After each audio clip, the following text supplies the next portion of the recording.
बच्चों एक बार फिर से आपका स्वागत है आपके YouTube चैनल पे, जिसमें हम आज पढ़ने जा रहे हैं क्लास 10 का मैथ चैप्टर 2 यानी कि बहुपद यानी कि पॉलिनोमियल। तो अब पहले पॉलिनोमियल को समझते हैं क्या होता है। पॉलिनोमियल का मतलब होता है मेनी टर्म्स, यानी बहुत सारे टर्म्स उसमें जुड़े हुए हैं, यानी कि बहुत सारे पद जुड़े हुए हैं।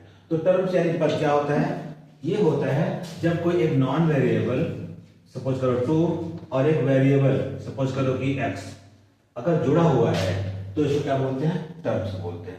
तो अब बहुत सारे टर्म्स ऐसे हो सकते हैं, जैसे यहाँ पर 2x है, यहाँ पर 4x², ये भी एक टर्म है, ठीक है। इसके बाद मान लो कि 6x³, ये भी एक टर्म है, ठीक है। इसके साथ ही अब ऐसा समझ सकते हो कि अगर x की पावर 0 है ना, सपोज करो 3x की पावर 0, तो x की पावर 0 है ना, तो ये भी एक टर्म है।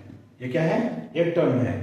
तो क्योंकि x की पावर 0 है, इसका मतलब क्या होगा 1, किसी भी पावर 0 होती है तो 1 हो जाता है, तो 3x² में 3 बच गया। तो इसको क्या बोलते हैं, ये बहुत सारे पद हैं। जब इन सब पद को एक साथ ला देते हैं, यानी जोड़ने या घटाने में, सपोज करो हमने इसको जोड़ दिया, जब जोड़ दिया तो ये क्या हो जाता है, इसी को बोलते हैं पॉलिनोमियल, ठीक है। इसको क्या बोलेंगे, पॉलिनोमियल, यानी 2x + 4x² + 6x³ + 3x0, इसको बोलेंगे पॉलिनोमियल, ठीक है। अब देखने वाली बात है, इस पॉलिनोमियल में एक चीज होती है डिग्री। डिग्री क्या होती है, डिग्री होती है कि जो इस पॉलिनोमियल में पावर, किसी जो वेरिएबल है उस पर पावर जो सबसे मैक्सिमम है वो उसकी डिग्री होती है। तो अब यहाँ पर क्या है, देखिए x⁴ है, यहाँ पर x⁴ है, यहाँ x पर क्या है, कुछ नहीं है तो 1 है, ठीक है। यानी कि जो 3 है इस पॉलिनोमियल की डिग्री कितनी है, 3 है, ठीक है। समझ में आ गया। तो हम इसको लिखते कैसे हैं, तो जो पद जब सब मैक्सिमम पावर वाला है उसको हम पहले लिखते हैं, जैसे 6x³ उससे कम, फिर 4x², फिर उससे कम 2x1 यानी 2x, और 3x0 को इसका मतलब हम 3 लिख सकते हैं, ठीक है। तो ये क्या हो गया, एक पॉलिनोमियल यानी कि एक बहुपद, इसको हमने लिख दिया क्रम से। इसमें पावर जो है पहले बड़ी, फिर छोटी, फिर छोटी, फिर छोटी, इस तरीके से होती है। ध्यान देने वाली बात है कि अभी तक तो ये यहां पर क्या है, पॉलिनोमियल है, ये क्या है, पॉलिनोमियल है, ठीक है। लेकिन इसके साथ अगर हमने यहां पर एक इसका कुछ भी इक्वल करके कुछ भी संख्या लिख दी, सपोज करो 5 हमने लिख दिया, तो अगर हम इसको यहां पर कैलकुलेट करेंगे तो इसको क्या बोलेंगे, इक्वेशन, ठीक है। इसको क्या बोलेंगे, इक्वेशन, यानी कि समीकरण। समझ आ गया। जब तक ये बराबर का निशान नहीं लगा हुआ है तब तक ये पॉलिनोमियल है, लेकिन जैसे ही बराबर का निशान लग गया तो क्या हो गया, ये इक्वेशन। तो हम यहाँ पर पॉलिनोमियल की बात कर रहे हैं, इक्वेशन की बात हम नेक्स्ट चैप्टर में करेंगे। तो हम यहाँ पर देखते हैं कि पॉलिनोमियल होते कितने प्रकार के हैं, पॉलिनोमियल कितने प्रकार के होते हैं। तो सबसे पहले हम देखते हैं कि अगर हमारे पास सिर्फ दो ही पद हो, 2x + 3, ये सबसे सिंपल है, ठीक है। अगर यही एक पद है, यानी कि इसकी डिग्री कितनी है, या 1, इसकी डिग्री कितनी है, 1 है, डिग्री 1 है, तो इसको क्या बोलेंगे, रेखिक बहुपद, रेखीय बहुपद, यानी कि लीनियर, LINEAR, लीनियर पॉलिनोमियल, ठीक है। ये समझ में आ गया। अब अगर इससे बड़ा है, यानी कि सपोज करो ये भी हमने ले लिया यहां तक, तो इसको क्या बोलेंगे, इसको लिख देंगे 4x² + 2x + 3, ठीक है। इसको क्या बोलेंगे, इसको, इसकी डिग्री कहां है, इसकी डिग्री कितनी है, इसकी डिग्री देखिए कितनी है, 2, इसकी डिग्री क्या थी, 1, ठीक है। इसकी डिग्री 2 है, अगर 2 है डिग्री तो इसको क्या बोले, क्वाड्रेटिक, यानी कि द्विघात, द्विघात बहुपद, ठीक है, यानी कि क्वाड्रेटिक, क्वाड्रेटिक पॉलिनोमियल, ठीक है। दो चीज समझ आ गई। अब अगर इससे भी आगे है, यानी कि ये भी है, ये भी लिया गया, तो इसको क्या बोलेंगे, 6x³ + 4x² + 2x + 3, ये क्या होगा, इसकी डिग्री कितनी है, डिग्री कितनी है, 3 है, इसकी डिग्री कितनी है, 3 है, तो इसको क्या बोलेंगे, इसको बोलेंगे त्रिघात बहुपद, क्या बोलेंगे, त्रिघात बहुपद, यानी कि क्यूबिक पॉलिनोमियल, क्लियर हो गया? ये चीज आपको समझ में आ गई होगी कि 2x पे पावर अगर 1 है, इसकी डिग्री 1 है तो लीनियर, पावर 2 है तो क्वाड्रेटिक, पावर 3 है यानी कि डिग्री 3 है तो क्यूबिक। ये क्लियर हो गया? यहां पर अभी कोई डाउट तो नहीं होना चाहिए। अगर कोई डाउट है तो आप हमें कमेंट में करके बता सकते हैं। और इसके बाद इसको हम कंपेयर करते हैं। इसको हम कंपेयर कैसे करेंगे, ध्यान दो। कंपेयर करते हैं, इसको हम करते हैं ax प्लस b के हिसाब से, ठीक है? इसको कैसे कंपेयर करेंगे, ax square plus bx plus c के हिसाब से, ठीक है? इसको हम कंपेयर करते हैं ax cube plus bx square plus cx plus d, इस हिसाब से कंपेयर करते हैं। जब यहां पे देखने वाली बात है, अगर यहां पर कंपेयर करें तो यहां पर a यानी कि 2 है, ठीक है? यहां पर कंपेयर करें a क्या है, 4 है। यहां पर कंपेयर करें a क्या है, 6 है, ठीक है? तो यहां पर ध्यान देने वाली बात है कि a जो है 0 नहीं होना चाहिए, a 0 नहीं होना चाहिए। इसके बाद की संख्याएं जो ये है 2x पे लगा है, ठीक है? ये दोनों भी पद, ये दो, ठीक है? ये तीनों पद, ये सब क्या हो सकते हैं, ये यहाँ पे एक पद, इसको 0 हो जाता है, कोई फर्क नहीं पड़ता है, उससे कोई फर्क नहीं पड़ेगा। लेकिन ये a जो सबसे बड़ी संख्या है वो 0 नहीं होना चाहिए, क्योंकि अगर वो 0 हो जाएगा तो इसकी पावर को क्या करेगा, खत्म कर देगा। इस पूरे पद को ही, इस पूरे टर्म्स को ही वो खत्म कर देगा, ठीक है? क्योंकि हमें पता है किसी भी संख्या में 0 से गुणा करते हैं तो वो 0 हो जाता है। क्लियर है? तो अब हम इसके आगे चलते हैं और हम पढ़ते हैं कि इसका ग्राफ किस तरीके से बनता है, उसके शून्यांक कैसे होते हैं। चलो नेक्स्ट। तो बच्चों अभी हम पढ़ने जा रहे हैं कि जीरो ऑफ पॉलिनोमियल्स यानी कि बहुपद के शून्यांक। तो मैं आपको बता दूं कि सिलेबस से अभी हमने क्यूब की बात की थी ना, तो द्विघात तक ही है, यानी कि क्वाड्रेटिक तक है, द्विघात को हटा दिया गया है सिलेबस से। तो हम यहाँ द्विघात की बात करेंगे। इसको हम किस तरीके से लिखते हैं, ax square plus bx plus c, ठीक है? ये क्या है, पॉलिनोमियल है। क्या है पॉलिनोमियल, ये इसको हम लिखते हैं पॉलिनोमियल ऑफ x। किसका, x के, क्योंकि यहाँ पर x है ना, तो पॉलिनोमियल ऑफ x, यहाँ पे x को 0 कर सकते हैं तो इसको क्या बोलेंगे, पॉलिनोमियल ऑफ x। तो हम इसको जब शून्यांक की बात करेंगे यानी 0 की बात करेंगे तो हम ये मान लेंगे दैट इज 0। ये क्या है, 0, यानी polynomial of x equal to 0। अगर पॉलिनोमियल ऑफ x 0 है तो हम ax square plus bx plus c that will be 0, यानी कि ax square plus bx plus c equal to 0। अगर हम इसमें देखते हैं इसका वैल्यू 0 हो गया तो आपको पता है a b और c एक नंबर है, यहां पर कोई नंबर होगा, लेकिन x की वैल्यू आपको बतानी पड़ेगी क्या वैल्यू पर, यानी कि x की किस वैल्यू पर ये नंबर 0 आता है। x की जिस वैल्यू पर नंबर 0 आएगा उसको क्या बोलेंगे, उसका शून्यांक, x का शून्यांक बोलेंगे। एक एग्जांपल लेके बताते हैं आपको। एक एग्जांपल लेते हैं, x square plus 4x plus 3 equal to 0 हमने यहां पर ले लिया। तो हम यहां पर देखिए a क्या है, इसको अगर हम कंपेयर करते हैं किससे, ax square plus bx plus c, इससे अगर हम कंपेयर करते हैं तो यहां होता है a equal to 1, b equal to 4 और c इक्वल टू 3, ये हमें मिलता है। अब यहां पर देखते हैं इसका शून्य कहां पे है, इसका शून्य कहां पे है। तो ध्यान दीजिए कि इस जगह पर हम देखते हैं कि अगर x की वैल्यू क्या रखें, x square plus 4x plus 3, x square plus 4x plus 3, तो हम इसके शून्य निकालने हैं, इसके 0 निकालने हैं, तो हमें पास कुछ करना पड़ेगा। हम यहाँ पे मानते हैं अगर x इक्वल टू 0 तो क्या हो जाएगा, 0 प्लस 0 प्लस 3, यानी कि ये 0 नहीं है। तो x इक्वल टू 0 इसके लिए 0 नहीं है। ओके, नेक्स्ट हम इसे 1 लिखते हैं तो क्या होता है, अगर x इक्वल टू 1 तो 1 plus 4 plus 3 that is 8 equal to 8, जो कि 0 नहीं है, यानी कि x इक्वल टू 1 भी नहीं हो सकता। अब हम इसको माइनस में करते हैं, x इक्वल टू -1, तो क्या हो जाएगा, ये हो जाएगा 1 प्लस -4 प्लस 3, ठीक है? इस तरीके से हो जाएगा, दैट इज 0। यहाँ पर ये 0 हो जाता है, यानी कि ये 0 के बराबर हो जाता है, यानी कि x इक्वल टू एक पद हमारे पास -1 मिलता है, x इक्वल टू -1 मिलता है। अब ध्यान दीजिए यहाँ पर एक ये आपको 0 मिल गया, दूसरा हमें जब हम करते हैं x इक्वल टू 2 रखते हैं, ठीक है, 2 रखेंगे तो क्या हो जाएगा 2 2 जा 4 प्लस 4 2 जा 8 प्लस 3, यानी कि ये भी आपका क्या निकलेगा 15 जो कि 0 नहीं है, ठीक है। अब x इक्वल टू -2 रखते हैं तो क्या हो जाएगा -2 का 4 और ये हो जाएगा माइनस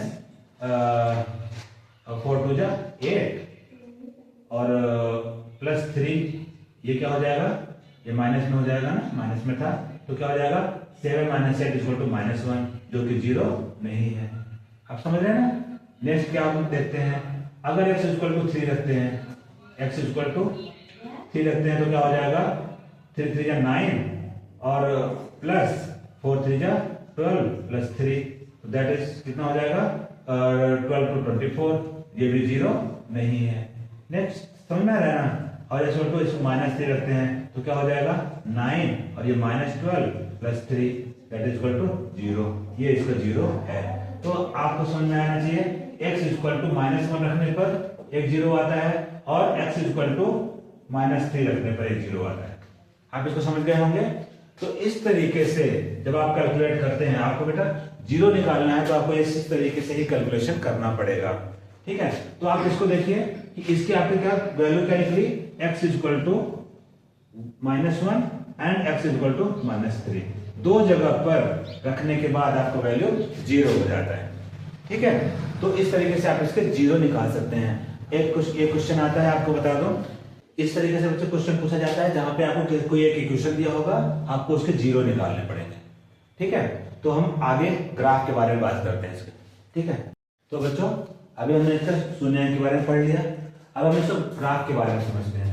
अगर हमारे पास, हमने आपको बताया था क्या कि अपने बहुपद कितने प्रकार के होते हैं, 3 प्रकार के। पहला क्या हो जाता है रेखीय यानी कि लीनियर, ठीक है। दूसरा हो जाता है द्विघात यानी कि क्वाड्रेटिक, और तीसरा हो जाता है त्रिघात, ठीक है, यानी कि क्यूबिक, ठीक है। इसी तरीके से आगे भी बढ़ता रहता है, इसमें ऐसा कुछ नहीं है कि 3 ही होते हैं, इससे आगे भी हो सकते हैं। ग्राफ में हम क्या कहते हैं, ग्राफ हमारा इस तरीके का होता है ना, इस तरीके ग्राफ होता है, यहाँ पर ये x एक्सिस होता है, ये y एक्सिस होता है और ये -x और ये इसको -y, आपको पता है, ठीक है। शून्याङ्क का क्या मतलब होता है, शून्याङ्क यानी कि 0 का मतलब क्या होता है कि y का वो मतलब, वो वैल्यू जहां पर x 0 पर है। सपोज ऐसे सवाल आते हैं क्वेश्चन में कि सपोज करो है आपके पास 2x plus y equal to 5, suppose करो कि आपके पास ऐसा एक क्वेश्चन है। अब आपको इसको कहाँ दिखाना है, इसको ग्राफ में एक इसका ग्राफ बना के ग्राफिक एक एक्सप्रेशन दिखाने हैं। तो सपोज करो अगर x equal to 1, x equal to 1 है तो क्या हो जाएगा 2 × 1 प्लस y इक्वल टू 5, यानी कि 2 plus y equal to 5, y equal to 5 minus 2 equal to 3। तो हम यहाँ पे क्या देखते हैं कि अगर x इक्वल टू 1 है तो y इक्वल टू क्या हो जाएगा 3, ठीक है। आप इसको समझ सकते हैं। दूसरा, अगर हम कोई और नंबर लेते हैं, x इक्वल टू 2 लेके देखते हैं, क्या हो जाएगा कि यहाँ पर हो जाएगा 2 × 2 प्लस y इक्वल टू 5, यानी कि 4 प्लस y इक्वल टू 5, यानी कि y equal to 5 minus 4 equal to 1। यहाँ पर देखिए x इक्वल टू 2 है तो y इक्वल टू 1 हो जाएगा, ठीक है। आपको पता है जब हम ग्राफ में दिखाते हैं तो हमें कम से कम 2 पॉइंट लेने पड़ते हैं, और यहाँ पर देखिए कि अगर 1 है तो y इक्वल टू 3 है, यानी अगर हम इसको डिवाइड कर लें 1 2 3 1 2 3 4 5 6 इस तरीके से। तो देखिए अगर x 1 है यानी 1 है तो y इक्वल टू क्या हो जाता है 3, ये यहाँ पर आता है, ठीक है। दूसरा पॉइंट आपको मिलता है x इक्वल टू 2 तो y इक्वल टू 1, 2 तो 1, इस तरीके से ग्राफ आपको, अगर आप इसको सीधा लाइन में खींचते हैं, सीधी लाइन खींचते हैं तो ये ग्राफ, एक जो लाइन बनती है ना, ये जो लाइन बनती है इसको क्या बोलते हैं 2x plus y equal to 5। इसका ग्राफिक एक्सप्रेशन ये है, ग्राफ पर आप इस तरीके से दिखा सकते हैं, ठीक है। तो ये आपका क्वेश्चन आपके पास आ गया। अब आपको बता दें कि अगर कोई लीनियर पॉलिनोमियल है तो इसके जो शून्याङ्क, यहाँ पे देखिए जो इसको बोलते हैं, इसको शून्याङ्क बोलते हैं। शून्याङ्क कहाँ पर आया, ये आई थिंक 2.5 पर आया। ये कितने पर आया 3, ये देखो 1 है, 2 है, ये 3 है, तो 2 और 3 के बीच में 2.5 पर आया। समझ में आ गया? तो एक ही शून्यंक आपको मिलेगा। शून्यंक का मतलब ये लाइन आपका एक्स एक्सिस पर कितनी जगह काटती है, इसको शून्यंक बोलते हैं। तो लाइन इसमें क्या होगा, इसमें एक जगह काटेगी। कहां पर? इसके शून्यंक कितने होंगे? 1। इसके शून्यंक कितने होंगे? 1। ठीक है, इसको क्या बोलेंगे? शून्यंक। शून्यंक कितने होंगे? 1। इसी तरीके से जब कोई क्वाड्रेटिक है तो इसमें यहाँ पे शून्यंक कितने होंगे? 2। और इसी त्रिघात में क्या होंगे? 3। इसी तरीके से जितने भी आपके पास, आपको बता दूं, जैसे क्वाड्रेटिक होगा तो इसमें आपका जो ग्राफ बन सकता है वो इस तरीके से बन सकता है। ठीक है, 6 चांस हो सकते हैं, आपको दिखा देता हूं। इस तरीके से सपोज करो वो एक आपका इस तरीके से भी बन सकता है, दूसरा आपका इस तरीके से बन सकता है, तीसरा आपका इस तरीके से हो सकता है बनते हुए जाए, और इस तरीके से भी यानी कि टच करते हुए जाए, और चौथा हो सकता है कि ऊपर ही ऊपर निकल जाए यानी कि नीचे नीचे। ठीक है, तो इस तरीके से अगर इस तरीके के ग्राफ बनते हैं तो आप यहाँ पे देखिए, यहाँ पे 2 शून्यंक मिलेंगे, यहाँ पर इन दोनों पर, यहाँ पर 1 शून्यंक मिलेगा, यहाँ पर कोई शून्यंक नहीं मिलेगा आपको। ठीक है, इस तरीके से आपके पास द्विघात में आपके पास सिर्फ 2, 0, 1 या 2 शून्यंक हो सकते हैं, यानी कि मैक्सिमम आपके पास 2 शून्यंक मिलेंगे। इसी तरीके से त्रिघात में ये किसके लिए है? क्वाड्रेटिक के लिए। ठीक है, क्वाड्रेटिक। और उसके बाद अगर क्यूबिक की बात करेंगे तो क्यूबिक का जो ग्राफ बनेगा वो कुछ इस तरीके का बनेगा। ठीक है, वो कैसा होगा? ये इस तरीके से। ठीक है, ठीक है, इस तरीके के बन सकते हैं, इस तरीके के बनेंगे। इसमें आप देखिए, अगर x पर देखिए, एक यहाँ पर 1 शून्यंक है, यहाँ पर 3 है, यहाँ पर 2 ही है। ठीक है, यहाँ पर कितने हैं? 1 है, यहाँ पर 3 है, यहाँ पर 2 है। तो ऐसे ऐसा जो ग्राफ बनेगा वो किसका होगा? वो होगा क्यूबिक पॉलिनोमियल का। ठीक है, तो बच्चों आपने इसमें देख लिया कि ध्यान दीजिए, आपके पास इस में सवाल है इस तरीके का आएगा, आपके पास एक ग्राफ बना हुआ होगा। ठीक है, तो आप ध्यान से, अगर लीनियर है, एक लाइन जा रही है, तो आपसे पूछा जाएगा किस टाइप का पॉलिनोमियल है। तो यहाँ देखो, एक है, 1 शून्यंक मिलेगा, तो आपको वो देखिए इस तरीके का आपको ग्राफ मिलेगा। अगर इस तरीके का कोई ग्राफ मिलता है, ठीक है, हो सकता है ऊपर से ऊपर जा रहा हो सकता है नीचे से नीचे जा रहा हो, लेकिन अगर 2 ही जगह पे काट रहा है तो इसको बोलेंगे क्वाड्रेटिक पॉलिनोमियल। और अगर इस तरीके से ग्राफ मिलता है, ठीक है, घुमा हुआ, जहां पर 3 आपको पॉइंट मिल सकते हैं, तो उसको त्रिघात यानी कि क्यूबिक पॉलिनोमियल बोलेंगे। ठीक है, ये ऐसा सवाल आएगा। अब इसको नेक्स्ट चैप्टर में पढ़ते हैं। अभी तक हमने पढ़ा है कि कोई भी डिग्री के हिसाब से किसी भी इक्वेशन के, किसी भी पॉलिनोमियल के कितने शून्य, कितने जीरो हो सकते हैं। ठीक है, अब हम ये पढ़ते हैं कि आपको पता है कि इस समय सिलेबस में जो है आपका वो क्वाड्रेटिक तक ही है, यानी कि द्विघात बहुपद तक ही है, तो हम उसके बारे में पढ़ेंगे। द्विघात बहुपद जैसे हम लिखते हैं ax² + bx + c, इस तरीके के होते हैं। तो यहाँ पर हम a और b के बीच का जो एक रिलेशन है, a और b और c के बीच का एक रिलेशन है, हम उसके बारे में बात करेंगे। तो देखो, अगर सपोज करो यहाँ पर ax² + bx + c है, ठीक है, यहाँ पर x² का फैक्टर क्या है? a, x का b और x0 का c, ये कांस्टेंट फैक्टर है। ठीक है, यानी कि हम इसको हम इस तरीके से करें कि अगर हम इसका a का फैक्टर कोई अल्फा हो और b का फैक्टर कोई बीटा हो, तो इसमें एक रिलेशन होगा। ठीक है, इसमें एक रिलेशन क्या होता है कि अल्फा प्लस बीटा = b/a। ठीक है, एक ये हो जाता है। और दूसरा, इन दोनों का अगर हम प्रोडक्ट करते हैं, गुणनफल करते हैं, यानी कि अल्फा × बीटा = c/a, ये फार्मूला हो जाता है। अब यहां से हमें मालूम पड़ जाता है कि इसके क्या शून्य हो सकते हैं। ठीक है, तो हम एक क्वेश्चन करके देखते हैं। उस क्वेश्चन में हम क्या करेंगे कि हम एक इक्वेशन लेंगे, उस इक्वेशन से उसके जीरो होंगे वो निकालेंगे, और उस जीरो निकालने के बाद फिर से हम ये साबित करेंगे, उससे हम इक्वेशन बनाएंगे, वो इक्वेशन बना के भी देखेंगे। तो ठीक है, आपके पास एक इक्वेशन होगा, उस इक्वेशन से आप उसका जीरो निकालेंगे और उस जीरो से फिर से आप वो इक्वेशन बनाएंगे। इस तरह से आपको वो चैप्टर आपको अच्छी तरह समझ में आ जाएगा। चलिए हम इसके बारे में करते हैं। तो क्वेश्चन क्या लेते हैं? क्वेश्चन आया, मान लीजिए कि आपके पास है 6x², एक क्वेश्चन है 6x² - 3 - 7x, -3 - 7x। ठीक है, आपको हमने पहले बता रखा है कि आप यहाँ पे x का फैक्टर 7 है ना, ऐसा कोएफिशिएंट 7 है, तो हम इसको x को पहले लिख लेंगे। तो क्या होगा, इसको हम लिखेंगे 6x² माइनस 7x माइनस 3। अब यहाँ पे हमें अगर इसको सॉल्व करने का तरीका क्या है, इसको सॉल्व करने का तरीका है a और c, इसको दोनों को मल्टीप्लाई कीजिए। यहाँ पर आप देखिए a क्या है, a equal to 6, b equal to क्या है -3 और c इक्वल टू -3। ठीक है, ये आप यहाँ से देख सकते हैं। अब इसमें देखिए 6 और 3 का मल्टीप्लाई करेंगे तो कितना हो जाएगा 18, और 7 का कुछ इस तरीके से हम फैक्टर बनाएंगे तो उसका मल्टीप्लाई, दो अंकों का मल्टीप्लाई करेंगे तो 18 आना चाहिए, और जोड़ने या घटाने के बाद 7 आना चाहिए। तो देखते हैं 6 × 18 को अगर हम इसका फैक्टर करें तो अगर हम इसको 6 देखें किस तरीके से करें, 9 और 2 अगर करते हैं, 9 और 2 अगर करते हैं तो 18 हो जाता है, और 9 - 2 कर देते हैं तो 7 हो जाता है। ठीक है, इस तरीके से हम इसके एक फैक्टर क्या कर सकते हैं 9 और 2 का। तो हम इसको 9 और 2 के लिए लिखते हैं, ऐसे हो जाएगा 6x² माइनस 9 - 2x माइनस 3। ठीक है, अब इसको करेंगे तो 6x² minus 9x plus 2x हो जाएगा, माइनस माइनस प्लस हो जाएगा, प्लस 2x माइनस 3। ठीक है, अब यहाँ पर देखिए एक कॉमन लेंगे, क्या 3 ले सकते हैं, 3x कॉमन लेंगे तो क्या बच जाएगा 2x।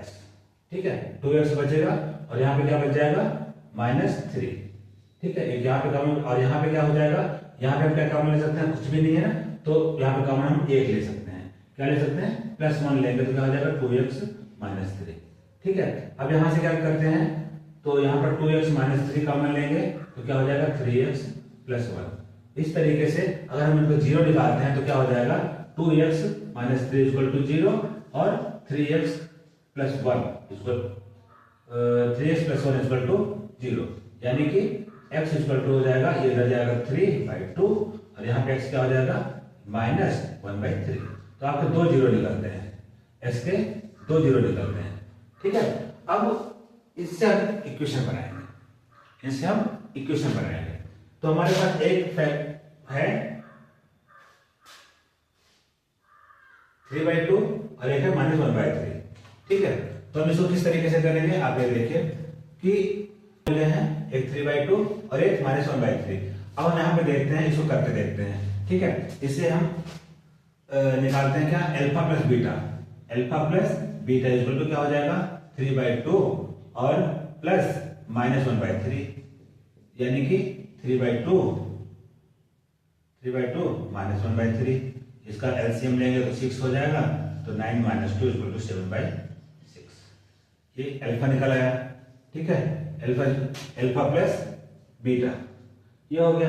ठीक है, अब अल्फा इंटू बीटा हम करके देखते हैं। Alpha into beta equal to क्या हो जाएगा 3/2 इंटू -1/3 इक्वल टू क्या हो जाएगा, 3 से 3 कट जाएगा तो -1/2, ये आ गया। ठीक है, अब हम देखते हैं अगर ये हमारे पास नंबर है, तो यहां से निकालते हैं b और a की वैल्यू। ठीक है, तो हमने देखा alpha plus beta equal to कितना आया है 7/6 इक्वल टू -b/a।